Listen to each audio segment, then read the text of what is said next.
Quand je rencontre quelqu'un, je suis comme dans une espèce de transe. Je m'oublie complètement et je suis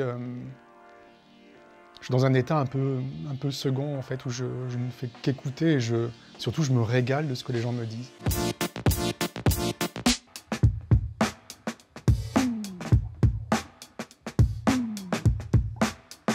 J'aime bien faire ressortir un peu la beauté des gens. Et souvent quand je suis en interview, je suis aveuglé par ça, par la beauté des gens. Je pense que j'ai un peu foutu le bordel en naissant, quand même.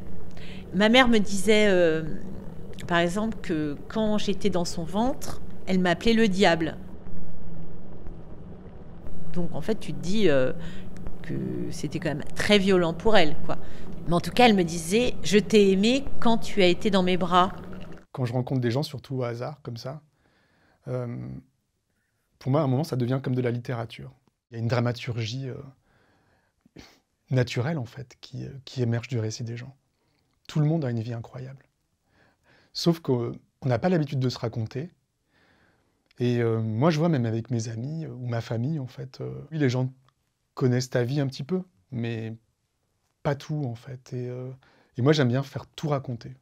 Pour moi, je dirais presque que tous les gens sont des super-héros du quotidien, quoi. On s'occupait pas trop de moi, en fait. J'étais là, mais mes parents étaient quand même très, très, très portés sur l'alcool. Et du coup, voilà, j'ai grandi dans une famille un petit peu...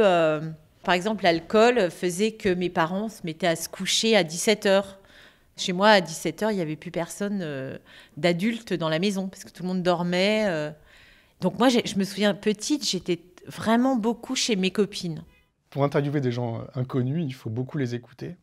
Ils me voient débarquer avec un micro ouvert comme ça, ils savent pas qui je suis, ce que je veux. Et le micro fait peur, toujours. Je les regarde dans les yeux. Et je suis un peu un diesel. C'est-à-dire que je mets beaucoup de temps avant de comprendre qui j'ai en face de moi et quelles questions poser. Donc j'attends beaucoup, en fait, au départ. Ma mère, elle avait son potager, ses poules, tu vois, elle faisait ses fromages de chèvre, vivait comme en haut de l'Ardèche, en banlieue parisienne. On vivait tout nu toute l'année, dans le jardin, enfin tout l'été. Il y avait une petite rivière en bas, c'était assez idyllique. Ce qui est assez marrant, c'est en te racontant ça, je réalise que les voisins étaient des Allemands qui s'appelaient Mazo. Et j'étais tout le temps fourrée là-bas. Et finalement, et c'était pas drôle du tout, c'est-à-dire que chez les Mazo, on se tenait à table, on mettait les deux mains comme ça, sinon on prenait une torgnole. Quand je rencontre quelqu'un, j'observe et je suis plutôt sur les détails de notre rencontre. Il faut parler de leur quotidien, de leurs habitudes, de ce qu'ils sont en train de faire au moment présent où je les rencontre. Vous êtes habillé en gris, vous êtes habillé en rose, vous marchiez vers quel endroit. Et après, petit à petit, on s'apprivoise. Souvent, j'arrive plus à lâcher les gens et les gens me lâchent plus. J'aime bien faire durer les interviews longtemps parce qu'après, il y a le montage qui me permet de resserrer, raccourcir tout ça. 3, 2, 1. Cerno est une série fleuve qui prend sa source dans une sordide affaire de crimes qui ont bouleversé Paris dans les années 80, mais qui cherche à aller bien au-delà. Alors j'ai toujours voulu travailler sur une affaire criminelle, je ne savais pas trop comment. Et quand j'ai emménagé dans mon appartement il y a 10 ans, les gens qui occupaient l'appartement avant m'ont dit, au moment où on a signé, en fait, qu'un tueur en série avait vécu dans mon immeuble. Et j'avais toujours eu ce fantasme de retrouver qui c'était et tout. Et un jour, il n'y a pas très longtemps finalement, en réunion de copro, il y a une voisine qui m'a lâché le nom. Elle m'a dit c'est Jean-Thierry Mathurin, qui était le complice de Thierry Paulin. Et Thierry Paulin, il se trouve que c'est le plus grand tueur en série français en termes de nombre de victimes, parce qu'il a tué entre 30 et 40 femmes, donc c'est plus que tous les autres. Et du coup, je me suis dit, bah tiens, voilà, j'ai un point de départ. Et je me suis lancé dans cette affaire sans savoir où j'allais. Il y a un café-restaurant, je vais aller prendre un café. Il n'y a pas grand monde. Sauf 2 hommes en train de manger un plat en sauce, je crois. Alors qu'il est 8h du mat. Bonjour monsieur. Bon appétit. Merci beaucoup. Vous êtes déjà en train de manger? Ah ben ouais, parce qu'on est là, bon, il y a le macadam, on mange le macadam. C'est un plat, c'est un peu pour renforcer un peu après une bonne soirée, une nuit, on se reprend. Alors on mange quelque chose de féculent, du riz amidonné, c'est amidonné, et de la morue avec une sauce rouge, quoi. Parfois, je me fais jeter. Je me fais jeter parfois quand je vais dans les immeubles, sur les lieux de crime, parce que je travaille sur une affaire criminelle. Non, monsieur. Ok, je m'en vais. Je m'en vais. Hein? C'est parce qu'en fait, Je personne... ne veux même pas parler. D'accord. Allez, sortez sans quoi, je vais appeler la police. Bon. Je voulais pas vous embêter, madame. Je suis désolé. C'est toujours violent pour moi de me faire jeter. Souvent, on m'insulte.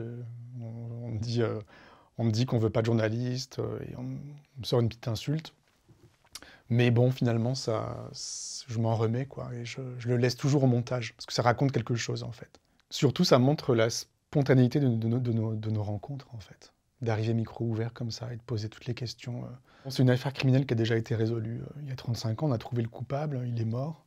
Le complice a purgé sa peine de prison. A priori, il n'y a plus rien à découvrir. Mais finalement, là, j'en suis à plus de 70 épisodes. Et je fais des rencontres grâce à cette affaire. Je découvre plein de choses, en fait. Et c'est l'œuvre d'une vie, sans doute. Je pense qu'il est possible que je m'arrête jamais. Je découvre des choses, j'ouvre des tiroirs petit à petit. Et j'ai pas de fin. Et je monte au fur et à mesure. Donc, c'est une enquête qui n'est absolument pas productive. Et je m'attarde. Et j'explore tous les à-côté de l'histoire criminelle. Est-ce que je ne vais pas découvrir de nouveaux éléments ? Et en tout cas, je l'éclaire sous un jour nouveau, qui est un jour peut-être plus émotionnel.